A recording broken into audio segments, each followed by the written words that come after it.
morava havia uma empresa e ali queimava fios de cobre, havia sobras de metal. Eu fui passando próximo dessa empresa, um homem, um vigia, um vigilante, me chamou para dentro daquela empresa, me oferecendo algumas coisas, e quando eu entrei no quarto, o camarada fechou a porta atrás de mim. E eu fiquei sem reação, eu não entendia nada.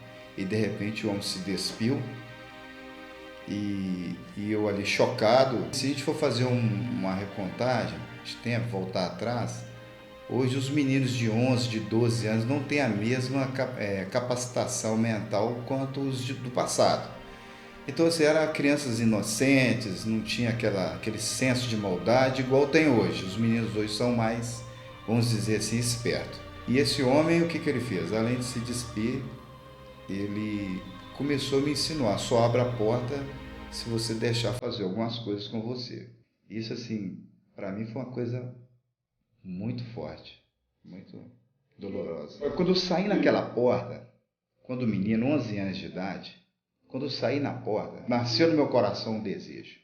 Eu vou crescer, eu vou ficar forte, eu vou treinar e eu vou matar esse camarada e, se for possível, todos que eu encontrar pela frente que fazem isso com criança.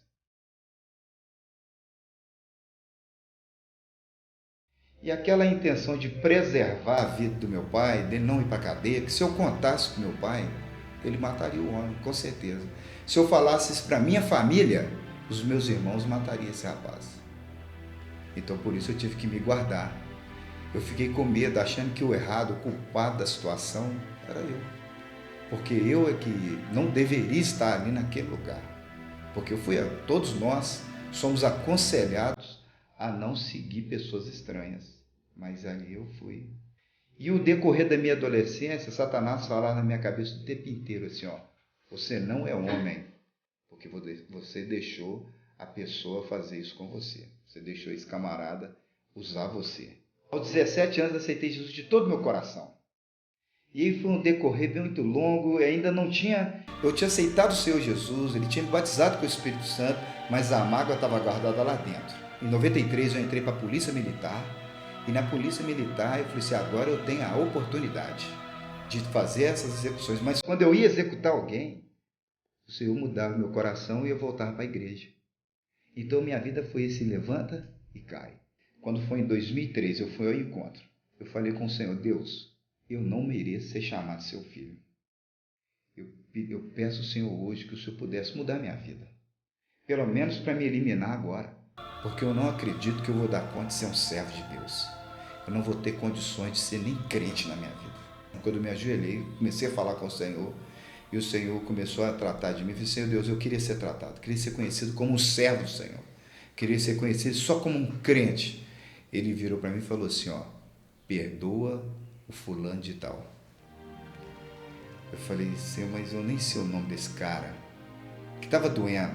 Eu estava chorando. Mas aquelas lágrimas secou como se tivesse fechado a torneira. Porque o Senhor me fez lembrar de onde doía. E falei assim: Senhor, perdoa o baiano por ter abusado de mim sexualmente. Falei bem baixo. Aí ele abriu e falou assim: não, você pode falar mais alto. Eu peguei e falei mais alto: Senhor, eu perdoo o baiano por ter abusado de mim sexualmente. E Deus, mais uma vez, eu quero que você grita. Você tem que gritar. Deus fez comigo, tio Pedro. Eu peguei, abri a boca, gritei bem alto: Senhor, eu perdoo o baiano, Deus, por ter abusado de mim sexualmente naquele dia. E assim foi aquele choro de renovo na minha vida.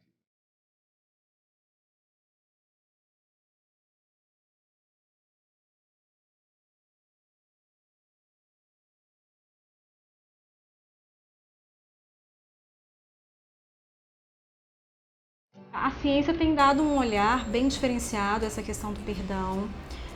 Ela tem visto quantos efeitos positivos, né, que tem essa palavra, esse ato. Ele tem sido assim um foco muito interessante, principalmente para diminuir o estresse emocional, o nível de ansiedade, e até mesmo nas depressões mais acentuadas tem visto um resultado bem positivo.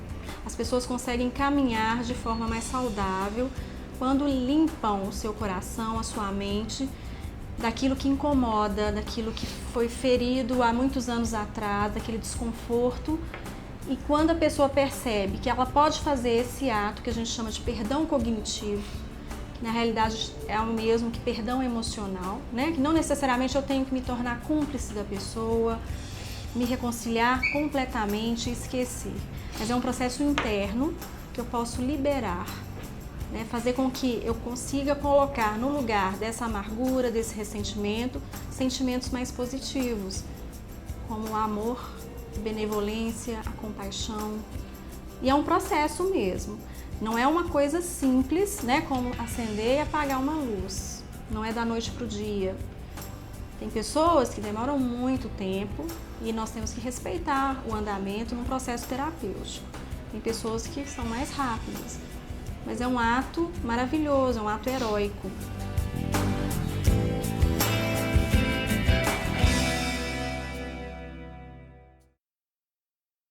Eu ensinei, eu fiz tudo o que eu pude, ensinei a palavra de Deus, ensinei o que é ser homem, a decência, os valores, né? Passei tudo. E naquele momento eu vendo meu filho ali, um cabelo tão bonito, estava careca, e eu abracei e falei, não chora, seja forte, porque a sua família vai estar com você, não importa. Onde você for, nós estaremos com você juntos, passaremos todos juntos. Vai chegando as datas comemorativas e não tem o que comemorar, né? Porque falta alguém e não tem como, né? Não tem comemoração. Então, pra gente, enquanto ele não voltar, não tem Natal, não tem Réveillon, não tem nada. Quando a pessoa entra numa situação dessa, ele leva a gente junto, leva a família junto. Né? Nós falamos para ele, isso é a primeira vez e vai ser a última, que nós não te ensinamos isso, né? Foi instruído dentro da palavra de Deus e nós vamos estar com você, aonde você for, nós vamos estar com você. Eles me perdoaram em nenhum momento, eles chegaram, mas por que você fez isso? Você não devia ter feito essas coisas assim, entendeu? Sempre apoiava, assim, não, nós vamos resolver isso, vamos dar a volta por cima, vamos confiar em Deus. Impossível, aquilo que parecia não ter saída. Para um ano atrás, eu olhar para agora, é completamente, não é outra coisa. Porque você olha para mim assim, ninguém fala que eu sou preso. Você olhar para mim assim, não fala. É que eu estou pagando, cumprindo pena. E assim, as oportunidades que eu estou tendo, né, que eu estou preso agora em Neves, na José Maria Alquimim. E lá eu tive a oportunidade de estudar, de trabalhar, eu trabalho lá também, na unidade. E tive a oportunidade de fazer parte de um grupo de teatro, que a gente apresenta em diversos lugares. Né? Foi através mesmo desse grupo que o pessoal aqui me conheceu, me deu a oportunidade para estar aqui também, trabalhando aqui. E eu tenho que agradecer muito. Não ter saída,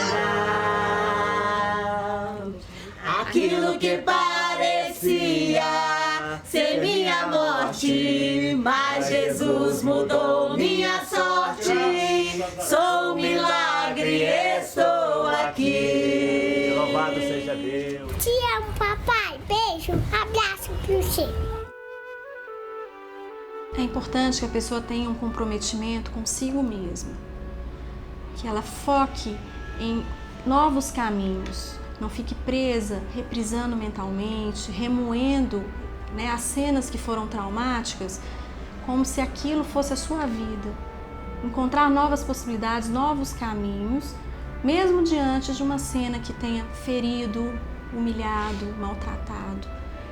É uma dica muito importante para que a pessoa possa prosseguir. Eu acredito que perdoar é um ato heróico, né? E é algo que, assim, que a pessoa tem que fazer e sempre lembrar dele, para que ela se torne herói da sua própria história, ao invés de vítima. É um passo muito importante em sua vida. Outro ponto importante é reconhecer o seu objetivo, entender qual é o seu foco, né? Para onde eu quero ir, onde eu quero estar, como eu quero estar. E lembrar sempre que uma vida bem vivida é o seu maior trunfo, mesmo que seja para uma pessoa que te magoou. né, se você quiser mostrar isso. Porque uma pessoa que vive amargurada, sem perspectivas, de forma, né, mergulhada em dor, em fantasia, com certeza ela vai ter uma vida sem muita qualidade, ela vai ter uma vida restrita. Então, uma pessoa que perdoa consegue conceber a si mesma um ato heróico, um ato que vai fazer com que ela deslanche em todas as áreas de sua vida. Porque perdoar não é para o outro, é para si mesmo. Tem certas cenas que não se esquecem, né? Mas a gente não pode dar tanto ibope ao passado, a essa cena que foi traumática. Nós precisamos abrir como se fossem novos caminhos, novas janelas, para que possa ter uma integração mais natural possível entre essa família. Porque se ficar sempre voltando no passado, acusando, julgando, rotulando, com certeza eles vão viver uma vida, né, em guerra, infernal. Então é passar realmente a uma nova construção. Que esse momento seja mantido de agora para frente, para que eles possam realmente se tornar uma família forte, né? Uma família com amor, com verdadeiros sentimentos que nós devemos nutrir, principalmente entre os nossos familiares, né? Lógico, como ser humano, mas naquele espaço que você vive, você tem que nutrir sempre sentimentos mais positivos, que você não viva sem paz.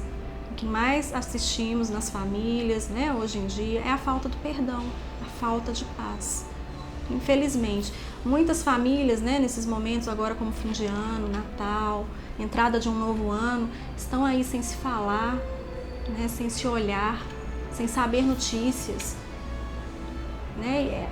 Não tem como não ser uma raiz de amargura essa situação. Principalmente tratando de família. Sempre tem ali um nó que fica, né, de certa forma incomodando, gerando um desconforto físico e emocional. Então seria muito importante, não só por ser essa época, eu acredito que em qualquer momento, se você conseguir deslanchar esse nó, é importantíssimo para você caminhar sem muitos problemas emocionais, principalmente a depressão, né? A depressão está muito vinculada à falta de perdão. As pessoas que ficam ali anos e anos intensificando, remoendo, amargurando cenas do passado, sem a menor possibilidade de tentar um novo caminho. E realmente é um novo caminho, através de um pensamento mais positivo, que vai me conduzir a uma situação mais aberta, mais concreta, onde eu possa realmente me sentir feliz. Porque senão a maior parte do tempo vai ser queixas, lamúrias, reclamações e dor.